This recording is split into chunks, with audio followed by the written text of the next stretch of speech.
divorce, custody battles, and the trauma of family drama.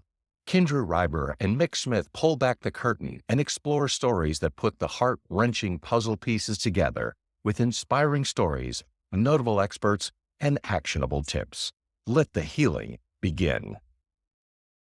Once again, this is The Aftermath, and I am the Doctor of Digital, Mick Smith, and the beautiful outside arena, and also Kindra Reiber, our legislative advocate. How are you today, Kindra?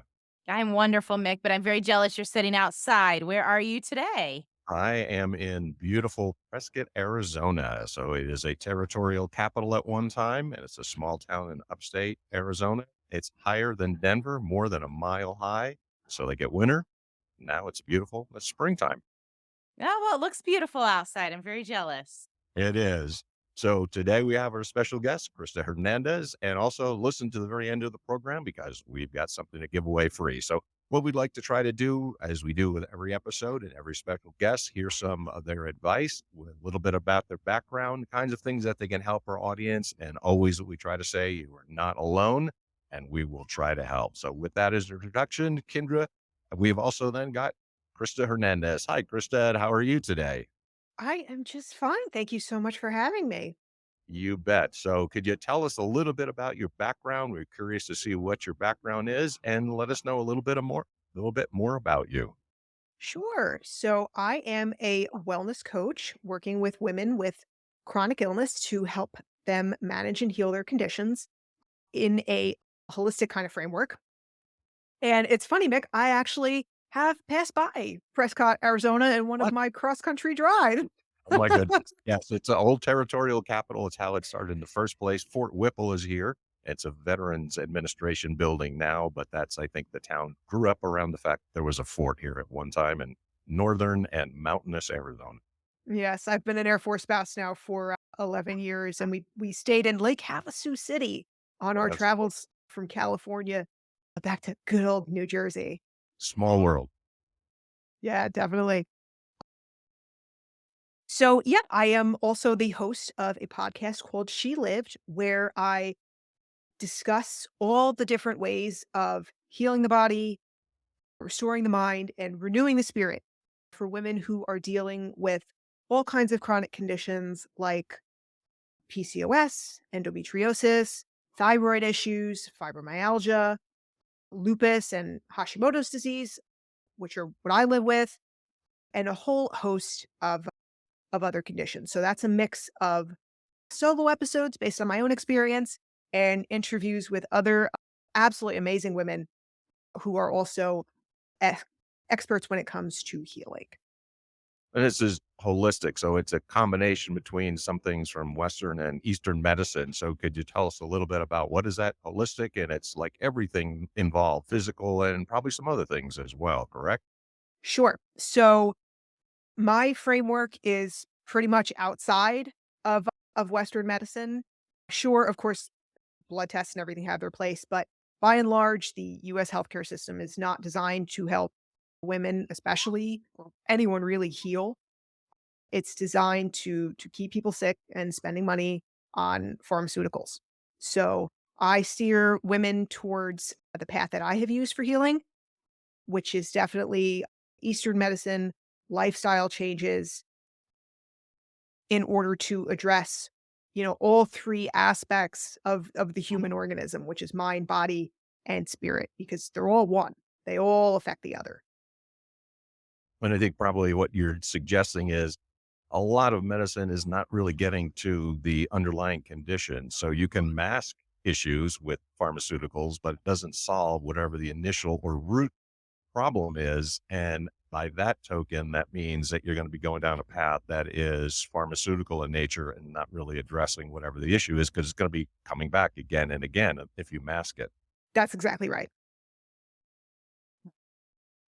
So, what brought you to this point, Krista? I mean, let's talk a little bit about your background and where you came from. So, in case you can't tell, although I haven't said the word coffee or dog yet, those are usually the major buzzwords. I am from northern New Jersey. Some of us are too, as well. Born there. Woo! Well, see, look at that. Look at that.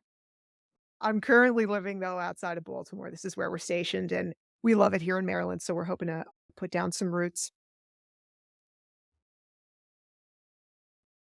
Another small world thing, right? Jersey, Arizona. Yes, yes, definitely. So a lot has brought me to where I am now at 35.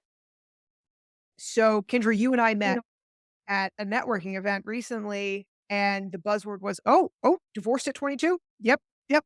Let's talk about that. Yeah. Divorced very young, right? So I'm sure you learned lots of lessons. Oh God, yes. So when it comes to divorce, everyone handles it differently. And I think it's based on a few things. Number one, the kinds of problems that are in the marriage, the reasons for the divorce. Two, men or women, very different. And three, age is a huge factor because getting divorced at 22 is a world apart from getting divorced at 42 or even 32.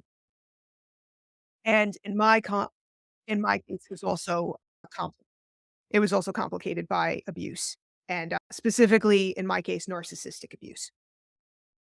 So, I was in a much too serious relationship way too young.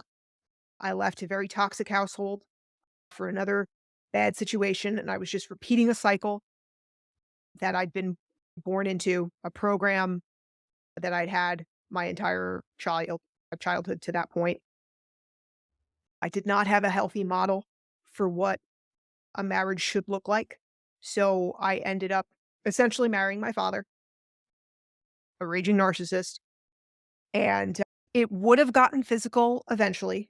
It almost did a couple times, and I have no doubt it would have had I stayed. So I was 22, just fresh out of college when I left him and initiated the divorce. And yeah, so that was July of 2009. And what preceded was 6 months of hell that felt like 6 years because he used, like many people do, a lot of manipulative tactics that stalled the process, that cost us both more money in the end. And yeah, there were a lot of challenges along the way, money being the biggest. When you find out how much lawyers actually cost, that's a kick in the ass, you know? And at 22, right? That's a big, like, wow. Yeah, Right. at 22, unemployed, broke, and living in my childhood bedroom. Yeah, because I graduated with a liberal arts degree in America in 2009. There was no worse time. The Yeah. housing market had just crashed. There was nothing out there for me. Oh, yeah. And I also did not understand how lawyers worked. How the whole I was new to being an adult. I just got out of college. I didn't know how to be a grown up yet, you know? Correct. And just dealing with the emotional aspects of it too, where the abuse, factors heavily in all the self-blame and guilt and shame and embarrassment of, not even being able to make it a year married before it fell apart. And for me, there was also fear involved too, especially those first like about 2 weeks where he stalked me and tried to figure out where I was until I was fortunately able to move away for several months while it calmed down. So, Krista, I want to let you know that one of the things that we do here on our podcast is letting people know that they're not alone. And I love that you are very transparent in sharing that there's guilt and shame and fear all involved, as you're going through a divorce. Yeah, absolutely. And I think too, the closer you are to your childhood programming, if that is in fact toxic programming, the harder it can be. And that's why I really want all the lawyers out there to know, like, if you aren't already, you need to be screening all of your clients, especially women, for abuse and for three reasons. Number one, they may be in an abusive relationship and not recognize it as such. I certainly didn't because that's what I'd grown up with. It was normal for me. Two, they may recognize it, but be too ashamed to admit it. And number three, not knowing about the abuse can complicate a divorce in a lot of ways. Can end up costing you more money. And, in the most extreme cases, it can end up costing a woman her life. So for me, the problem there was I had been running on a program for a long time since childhood. I had the programming that, I was responsible for the behavior of adults, of my parents in various ways, my father particular.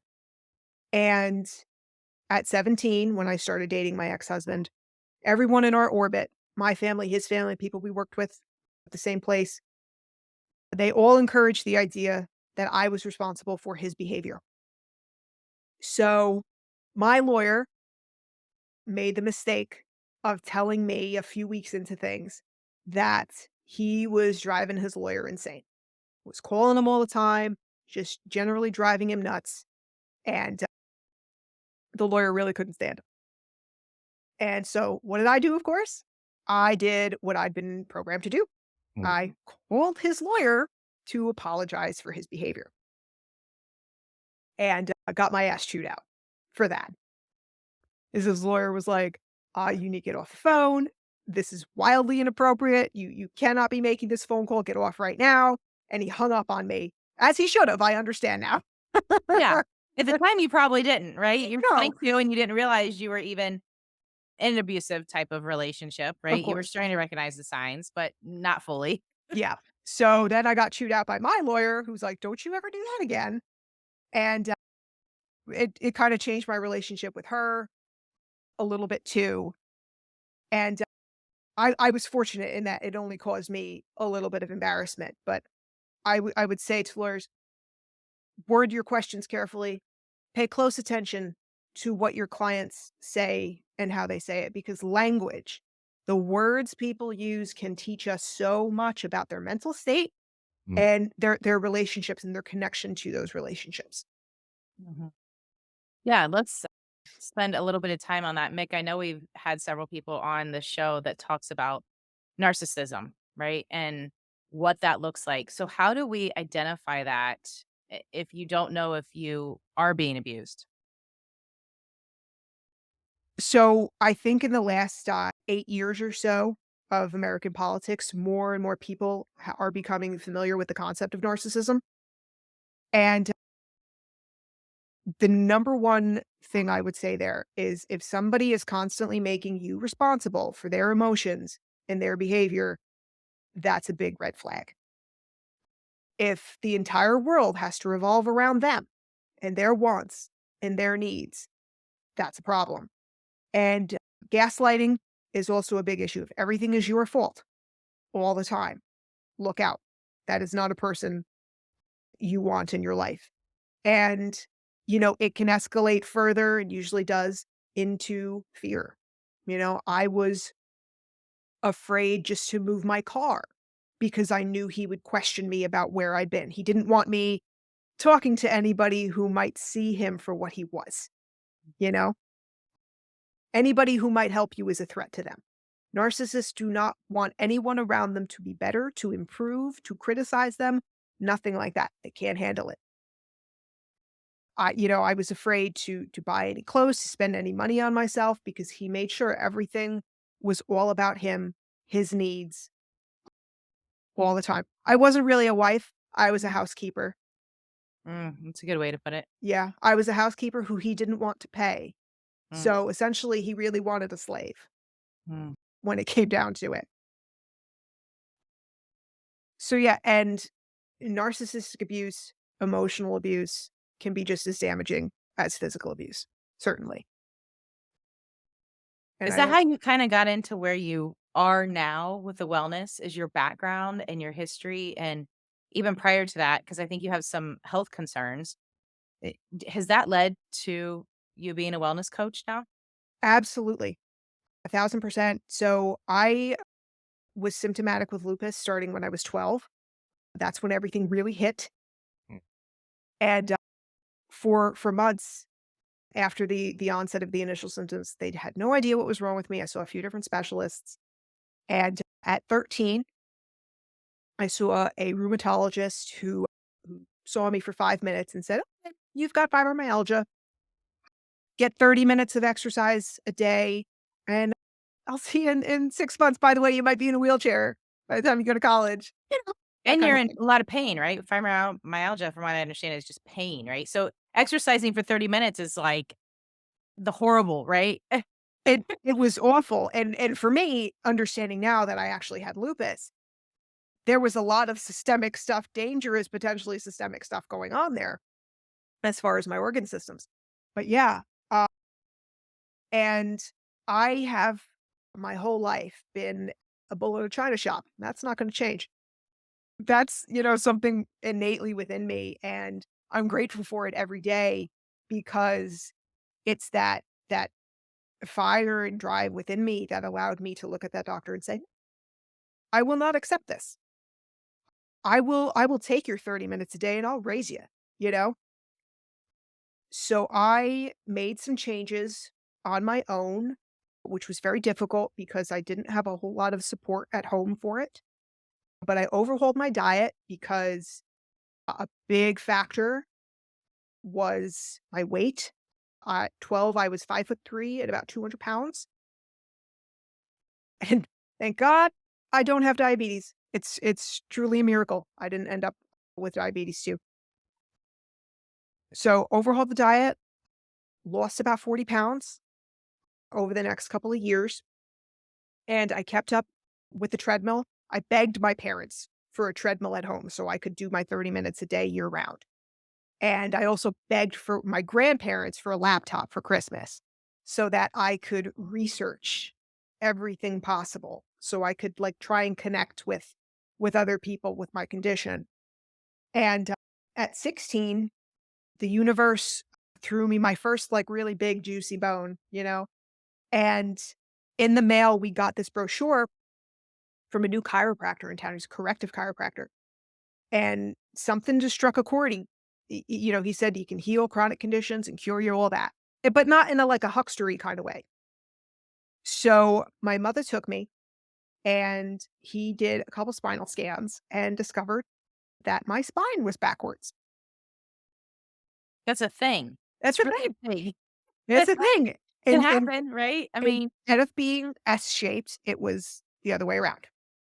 oh, So I spent a year, 3 days a week sitting in traction, which meant I had so first the adjustments, which were painful in and of themselves, but then I would sit for 10 to 15 minutes with this apparatus velcroed around my head and a bag of sand on the other end with my head hanging backwards. And for like 10 to 15 minutes, literally just a millimeter at a time, correcting the curvature of my spine. wow, that's amazing. It was incredibly painful. Yeah, I bet. Yeah, so I spent a year doing that, and it was within about 3 months, like, I really started feeling like a functioning person again, because those first few years, it just took everything from me. It took my brain, it took sleep, it took joy. I lost my whole identity when I couldn't take honors classes anymore because that was my whole thing. I was the smart kid, you know? And it just left this hole in me, and I was also under tremendous stress in a toxic household and trying to manage that stress because that's the first thing they tell you with fibromyalgia. Oh, you gotta keep your stress level down. They don't tell you how to do that. They just tell you it needs to be done, you know? Right, right. And, This is what I so find so interesting about the diagnosis. So you're getting the solution, but it's sort of once they tell you have fibromyalgia, like, okay, you're going to be in pain, but it did nothing to address what you end up having a really serious physical problem, which went undiagnosed until you came across the chiropractor. So it's one thing to tell you there's something wrong, but it's completely different to tell you what you don't know, which is how do I fix it? That's yeah, what you need yeah, to know as the they don't patient. do that part, yeah. Yeah, bizarre. S so after that year, it was like a miracle. I got a job, I was a kid, like, for a little There's while, went to college. But here's the thing about lupus, it's cyclical. So my senior year of college, everything fell apart again. And that was also a major precursor to the divorce because my ex-husband He didn't really care much about the vows he had taken. I was sitting in a hospital bed because I had this crazy attack where I just couldn't breathe one day. I could not catch my breath, no idea why. My parents rushed me to urgent care and they took my OSAT, the oxygen saturation, my finger, and they're like, "Okay, how are you standing up? You're at 54%. Get to the hospital now." And they called him at work. My parents were there with me, and I was fine. It went away within an hour. I know now that was likely some sort of hyperthyroid state, acute hyperthyroid state I was in, the Hashimoto's, vacillating back and forth. But he said to me that night, "I didn't sign up for this." And he was more concerned about how much that ER bill was gonna cost. Oh my. Yeah, yeah. So that definitely precipitated things a little bit, started opening my eyes just a little bit. And then I spent another, like, 4 months in physical therapy, and that helped because it turns out I had bulging discs, I was like Humpty Dumpty, I was a mess. And, so part of that healing kinda, rebuilt a little bit of confidence and started opening my eyes. So, that physical therapy definitely as my body strengthened, it had that effect on my mind and my spirit as well, strengthening both of those and, giving me the power I needed to take back control of my life. And, so it's been cyclical ever since. There's a 7-year cycle with lupus. If you are treated well, there's a big difference between if it's untreated, and for me, it was untreated. So I was good for a while, but there were always lingering issues that I could never explain that I didn't even know were symptoms. Just so many little things that were still present, limitations that were still present. I didn't know why. I lived with a certain amount of stress and fear about it all the time. And it was around 2015 again when my husband uh, left Korea for a year. He enlisted in the Air Force in K-12, and, yeah, 2016, he left for Korea, and that's when another cycle started, and for the next, like, 4 years, I just deteriorated, and I had all these different specialists. We were stationed in San Antonio, great area, you'd think, Mm. big city, but, I had all these different specialists, and I just kept getting worse and worse. And, I had this one last straw appointment with a cardiologist. This guy was like I don't know how much TV you guys watch, but I have a photographic memory and a pop culture brain, so this guy was like a cross between the mean doctor on Parks and Rec and Dr. Cox from Scrubs. Yes. Okay, and, I go in there and I start telling him about all the different crazy symptoms I have and show him all these prescriptions that I'm on and all this stuff. And I started telling him about the thyroid issues, and puts a hand up and says, "Oh, no, no, no, no. I don't need to hear about all that metabolic stuff. I'm just here for your heart." Mm. As if my heart isn't connected to everything else. Right. Yeah, no. So I did something very reckless that day, which I do not recommend for anyone else ever. Medical disclaimer. After crying in my car for a little while, I went home and I grabbed my big basket of medication and I dumped them all in the trash. Oh boy. Dangerous and reckless. Yes, don't do Yeah. it. Cut off a that's throwing your body into shock and yeah. Yeah. So the next day, and it did throw me into shock. It was not fun. It was not pleasant at all. But the next day, I I just I turned a corner and I made an appointment with an acupuncturist. And the big lead up to that was something I discovered in 2016 called EFT tapping. And it has been the absolute saving grace of my life. And I wouldn't be here where I am without that. Without that, I couldn't have raised, my own vibrational energy enough to make the change because here's the thing, and this is so apropos for divorce too. Even if you're in a bad marriage, like we all know so many people who are in bad marriages and they stay Mhm, because even though they're not happy, it's familiar. mhm, It's what they know. And the fear of change can be so overwhelming that they choose to live in misery rather than make something better. mm, And the same is true with healing, that even though we're sick, even though we're miserable, it's still a familiar state. It's even though there's instability, there's a certain amount of predictability in being sick. And healing is a terrifying idea. It's like I always liken it to getting out of prison. You know, The Shawshank Redemption is one of my favorite movies, and I resonate so much with Andy Dufresne. And but what Red says about those walls, at first you hate them, and yeah, then you get used to them, and then after a while you need them. yeah, It's the same thing when your body is a prison or feels that way. You know, and we have to make the conscious choice to change, and that's a big part of what I do is showing women that healing is a choice. mhm, It can absolutely be done. You know, Living a vibrant life after divorce can be done. You just mhm. have to be willing to do it. And everybody's path to that looks different. So you talked about EFT tapping. What is that exactly? So, How much does it cost? well, Mick, I Yeah. am so glad you asked because this is what's so great about it. And this is why everybody going through a divorce, should get into it. I actually introduced it to a friend recently who's going through a divorce.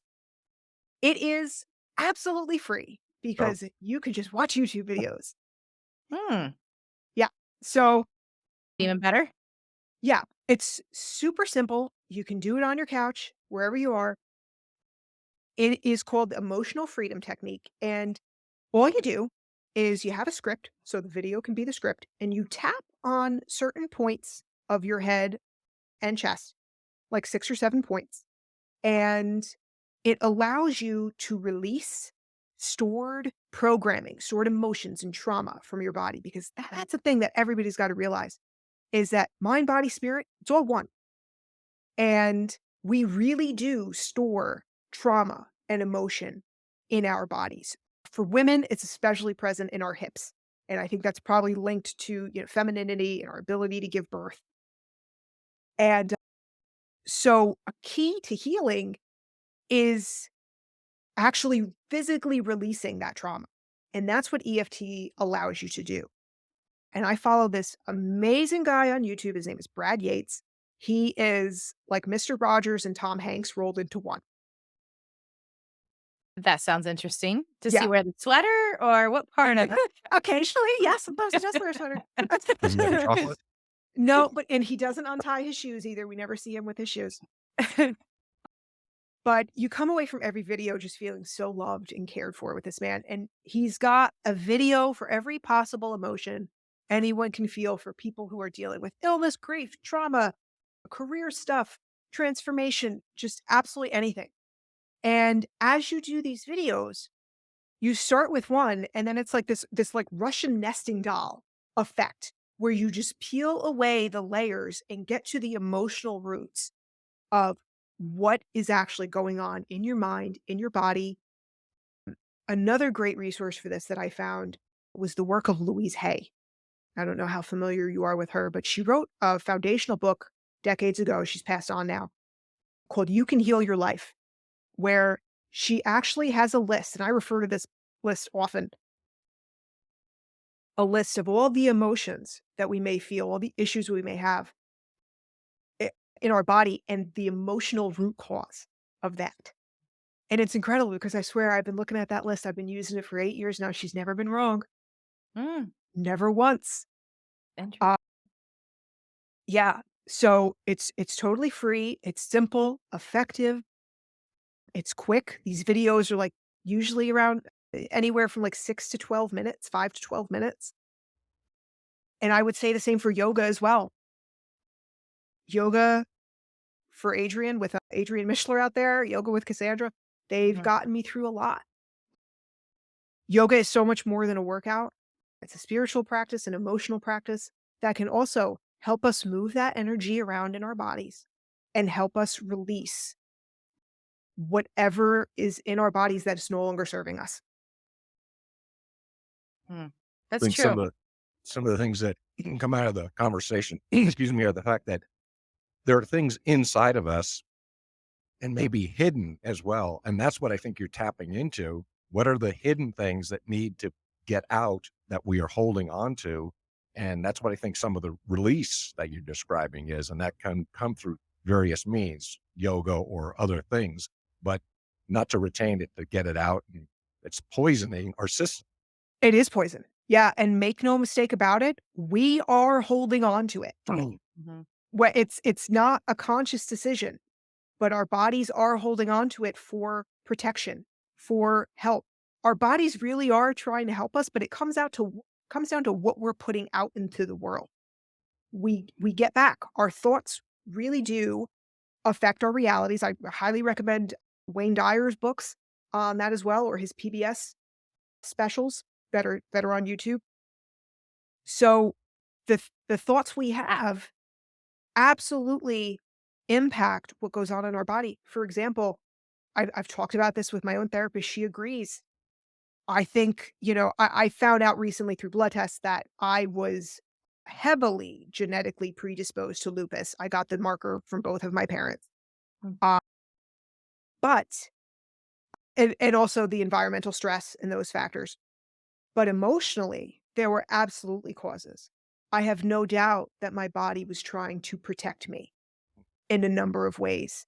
It gave me, when I got to middle school and discovered, oh, wow, there are way more smart kids in this town. Oh, God, I'm not the only smart kid anymore. Oh, no, am I going to be able to compete? Well, I ended up with a disease that gave me an out, that gave me an excuse, a reason Mm. to not live up to those heavy expectations that had been put on my shoulders. I think it was also I was looking for attention and love that I was not getting in my family. So that was my body's way of trying to get that. And was that my fault? Absolutely not, especially a child. And that goes for abuse too. Is it your fault? Absolutely not. But it becomes our responsibility, and that was a big, huge factor in healing for me after my divorce.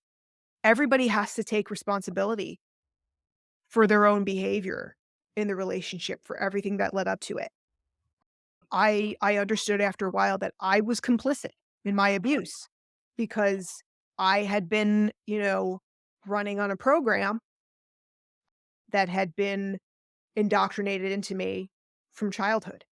Mhm. And, it took more life experience. It took the universe, throwing me some bones and whatnot for me to recognize that. And, you know, graduating college was a big thing because I remember realizing it on my graduation day, two things. The first was that I didn't have a single friend at that school. Mm. Not really. I was such a toxic person. Nobody wanted to be around me. I had my own narcissistic programming. And the second was, so I graduated summa cum laude. And at my graduation, I don't know how it is at all of them. They say your name, and then if you graduate with a cum laude of any kind, they say that afterwards. So I got up there, I crossed the stage, come down, and after the ceremony was over, my parents were like, "Oh my god, I can't believe he didn't say it for you." I said, "What are you talking about?" They said, "He forgot to say summa cum laude after your name." I didn't even notice Mm. because it wasn't about hearing it from me. I wanted everybody else to hear it. Mm.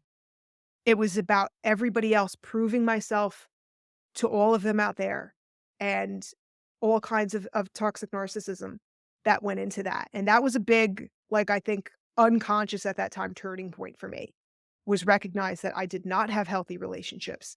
I was not happy. I did not want to be with myself. That's a big thing. If you can't stand to be alone with yourself, if you need constant stimulation, distraction, that's a problem. You need to do some introspection.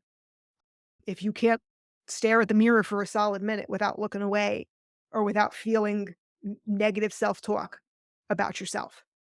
I think you hit on a key point there, Krista, is you have to be able to assess yourself first before you put any of these different techniques into practice for healing, right? You have to be able to recognize it yourself and say that you're going to heal yourself.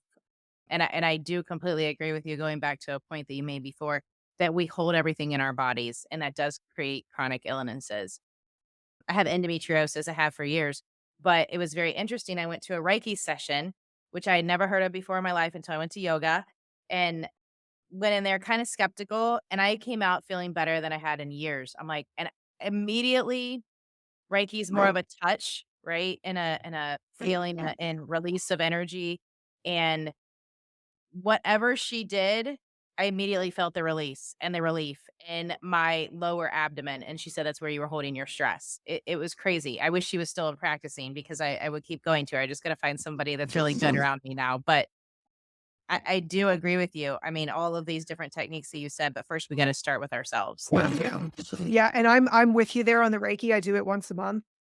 I absolutely love my practitioner. It's amazing.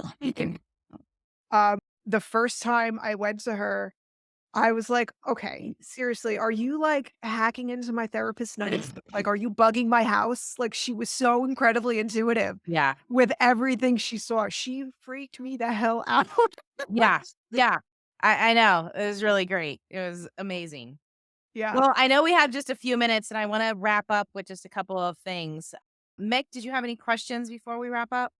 Yeah, I think I several takeaways I would get, but so much of what you're saying is these hidden and these interior things that are very difficult to get at. And I think it's extraordinarily frustrating to hear. It's like people are saying, you got a problem, but we're not going to help you find the solution to the problem.